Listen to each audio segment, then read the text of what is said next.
ಯಾಕೆ ಮಗಳೇ, ಏನಾಯ್ತು? ಹಿಂಗೆ ಬೇಜಾರಲ್ಲಿ ಕುತ್ಕೊಂಡಿದ್ಯಾ? ಏನಿಲ್ಲಮ್ಮ, ಅಮೌಂಟ್ ಅಡ್ಜಸ್ಟ್ ಆಗಿಲ್ಲ. ಯಾರ ಹತ್ರ ಕೇಳಿದ್ರು ಇಲ್ಲ ಅಂತಾನೆ ಅಂತಿದ್ದಾರೆ. ಅಯ್ಯೋ, ನಿಮ್ಮ ಅದಕ್ಕೇನೆ ಫೈನಾನ್ಸ್ ಮಾಡ್ತಾಳಲ್ವಾ, ಒಂದು ಮಾತು ಕೇಳಬೇಕಿತ್ತು ಅವಳ ಹತ್ರ. ಯಾಕೋ ಅವ್ರ ಹತ್ರ ಕೇಳಕ್ ಮನಸ್ಸೇ ಹೋಗ್ತಿಲ್ಲ ಅಮ್ಮ. ನೋಡ್ ಮಗಳೇ, ಇವತ್ತು ನಮಗೆ ಕಷ್ಟ ಇದೆ. ಒಂದಲ್ಲ ಒಂದಿನ ಒಳ್ಳೆ ದಿನ ಬಂದೇ ಬರುತ್ತೆ. ಟೈಮ್ ತಕ್ಕನಾಗೆ ನಾವು ಹೊಂದ್ಕೊಂಡು ಹೋಗ್ಬೇಕು. ಒಂದು ಮಾತು ಕೇಳಿ ನೋಡು, ಕೊಟ್ಟರು ಕೊಡ್ಬೋದಲ್ವಾ? ಸರಿ ಅಮ್ಮ, ಆಯ್ತು, ಒಂದ್ಸರಿ ಕೇಳಿ ನೋಡ್ತೀನಿ. ಹಲೋ, ಹೇಳು ಕಾವ್ಯ. ಅದಕ್ಕೆ ಅದು ಸ್ವಲ್ಪ ಅಮೌಂಟ್ ಬೇಕಾಗಿತ್ತು. ನಮ್ಮ ಯಜಮಾನ್ರು ಬಿಸ್ನೆಸ್ಸಲ್ಲಿ ಲಾಸ್ ಆಗಿಬಿಟ್ಟಿದೆ. ಇಂಟ್ರೆಸ್ಟ್ ಕೊಡ್ತೀನಿ ಅದಕ್ಕೆ. ಅಯ್ಯೋ, ಮುಂಚೆ ಹೇಳ್ಬೇಕಲ್ವಾ? ನನ್ನ ಫ್ರೆಂಡ್ಗೆ ಏನೋ ಎಮರ್ಜೆನ್ಸಿ ಇತ್ತು ಅಂದ್ಬಿಟ್ಟು ಅವಳಿಗೆ ಕೊಟ್ಬಿಟ್ಟೆ ಕಾವ್ಯ ಲಾಸ್ಟ್ ವೀಕೆ. ಇವಾಗ ಯಾವುದೂ ಅಮೌಂಟ್ ಇಲ್ಲ ನನ್ನ ಹತ್ರ.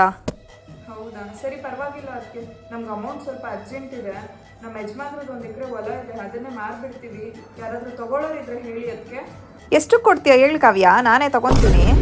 ಯಾರಿಗೆ ಯಾರು ಇಲ್ರಿ, ಬಂಧುಗಳೆಲ್ಲ ಸುಳ್ರಿ.